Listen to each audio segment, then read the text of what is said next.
আসসালামু আলাইকুম এভরিওয়ান, আশা করি সকলে ভালো আছেন। আজকে আমি আপনাদেরকে দেখাবো কবি সাহিত্যিকদের ছদ্মনাম ও উপাধি। এটা আমার নিজস্ব নোট, সেখান থেকে আমি আপনাদের সাথে শেয়ার করছি। কবি সাহিত্যিকদের ছদ্মনাম ও উপাধি। প্রথমেই আমরা দেখব সাহিত্যিকদের উপাধি। এক পাশে থাকবে উপাধি আর একদিকে হচ্ছে সাহিত্যিকদের নাম। প্রথমেই গুণরাজ খান, তার সাহিত্যিক নাম হচ্ছে মালাধর বসু। দৌলত উজির বাহারাম খান। বাংলা গদ্যের জনক বা বিদ্যাসাগর ঈশ্বরচন্দ্র শর্মা। তর্করত্ন উপাধি হচ্ছে রামনারায়ণের। মহামহোপাধ্যায় হরপ্রসাদ শাস্ত্রী। ভোরের পাখি বিহারীলাল চক্রবর্তী। বাংলার মিল্টন বলা হয় হেমচন্দ্রকে।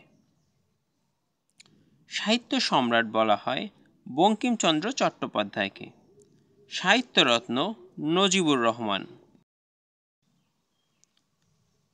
10 নম্বরে সাহিত্য বিশারদ আব্দুল করিম। ছন্দের জাদুকর বলা হয় সতেন্দ্রনাথ দত্তকে। ভাষাতত্ত্ববিদ ভাষাবিজ্ঞানী ডক্টর মোহাম্মদ শহীদুল্লাহ। এখানে সবচেয়ে বেশি ইম্পর্টেন্ট হচ্ছে মহামহোপাধ্যায় কার উপাধি। মহামহোপাধ্যায় সাহিত্যিক নাম হচ্ছে হরপ্রসাদ শাস্ত্রী। এখন আমরা দেখব কবিদের উপাধি। প্রথমে আছে উপাধি, পরবর্তীতে কবি। প্রথমেই কবি কণ্ঠহার, মৈথিল কোকিল, অভিনব জয়দেব, নবকবি শেখর। এটা হচ্ছে বিদ্যাপতি, কবি বিদ্যাপতির উপাধি। বিদ্যাপতির উপাধি। 2 নম্বরে কবি কঙ্কন, দুঃখবাদী কবি মুকুন্দরাম চক্রবর্তী। স্বভাব কবি গোবিন্দচন্দ্র দাস। যুগ সন্ধিক্ষণের কবি ঈশ্বরচন্দ্র গুপ্ত। চারণ কবি মুকুন্দ দাস। দুঃখবাদী কবি বলা হয় যতীন্দ্রনাথ সেনগুপ্তকে। কাব্যভূষণ বিদ্যাভূষণ কায়কোবাদ। বিশ্বকবি কবিগুরু রবীন্দ্রনাথ ঠাকুর। প্রথম বিদ্রোহী কবি দত্ত কবি মাইকেল মধুসূদন দত্ত। বিদ্রোহী কবি বলা হয় কাজী নজরুল ইসলামকে। এখানে একটা বিষয়, প্রথম বিদ্রোহী কবি হচ্ছে মাইকেল মধুসূদন দত্ত, তবে বিদ্রোহী কবি কাজী নজরুল ইসলাম। দুইটা বিষয় কিন্তু আলাদা, তাই এখানে কনফিউশন লেগে যেতে পারে। প্রথম বিদ্রোহী কবি মাইকেল মধুসূদন দত্ত, বিদ্রোহী কবি কাজী নজরুল ইসলাম। পরবর্তীতে আরও কিছু কবি সাহিত্যিকদের উপাধি। উপাধি পল্লী কবি উপাধি হচ্ছে জসিমউদ্দিনের। প্রকৃতির কবি ধূসরতার কবি তিমির হননের কবি জীবনানন্দ দাশ। ক্লাসিক কবি সুধীন্দ্রনাথ দত্ত। মার্ক্সবাদী কবি বিষ্ণু দে।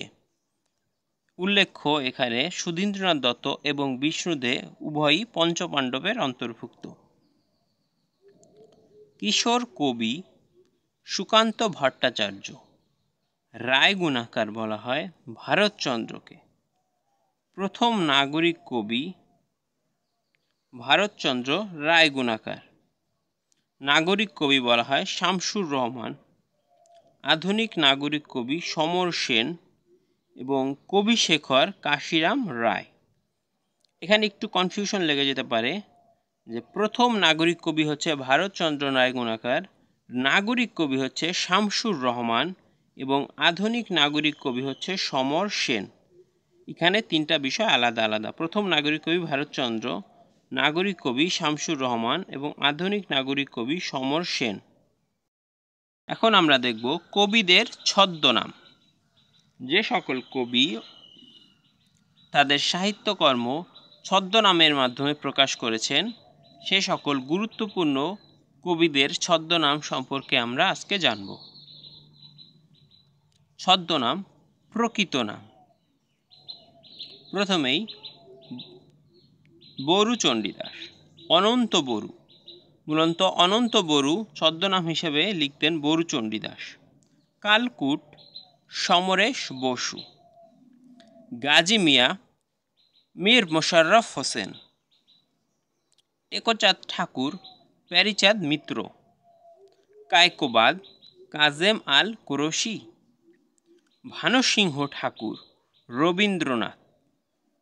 বীরবল প্রমোদ চৌধুরী। মানিক বন্দ্যোপাধ্যায় প্রবোধ কুমার। অনিলা দেবী শরৎচন্দ্র চট্টোপাধ্যায়। কমলাকান্ত বঙ্কিমচন্দ্র চট্টোপাধ্যায়। বনফুল বলাইচাঁদ মুখোপাধ্যায়। নীললোহিত সুনীল গঙ্গোপাধ্যায়। বাণভট্ট লিখতেন নিহাররঞ্জন গুপ্ত এবং জহির রায়হানের প্রকৃত নাম মোহাম্মদ জহিরুল্লাহ। উল্লেখ্য এখানে গুরুত্বপূর্ণ রয়েছে বনফুল বলাইচাঁদ মুখোপাধ্যায় এবং নীললোহিত সুনীল গঙ্গোপাধ্যায়, ভানুসিংহ ঠাকুর রবীন্দ্রনাথ ঠাকুর, এই তিনটা বিষয় এবং সর্বশেষ বীরবল প্রমোদ চৌধুরী, এই চারটা সবচেয়ে বেশি গুরুত্বপূর্ণ। তাহলে আজকে আমরা দেখলাম কবি সাহিত্যিকদের ছদ্মনাম ও উপাধি, সাহিত্যিকদের উপাধি এবং সাহিত্যিকদের ছদ্মনাম। এখান থেকে বিভিন্ন চাকরি পরীক্ষায় বিভিন্ন সময় প্রশ্ন এসে থাকে, বিসিএস সহ পিএসসির বিভিন্ন প্রশ্ন এবং ব্যাংক প্রাইমারিতে এইসব এখান থেকে প্রশ্ন এসে থাকে 1-2 মার্কের প্রায়। তাই ভিডিওটি ভালো লাগলে চ্যানেলটি সাবস্ক্রাইব করবেন এবং এই বিষয়গুলো বারবার পড়ার মাধ্যমে মাথায় গেঁথে রাখা বা আয়ত্ত করার চেষ্টা করবেন। ধন্যবাদ। ভালো লাগলে চ্যানেলটি সাবস্ক্রাইব করুন। Subscribe Shakib's BCS preparation. আসসালামু আলাইকুম।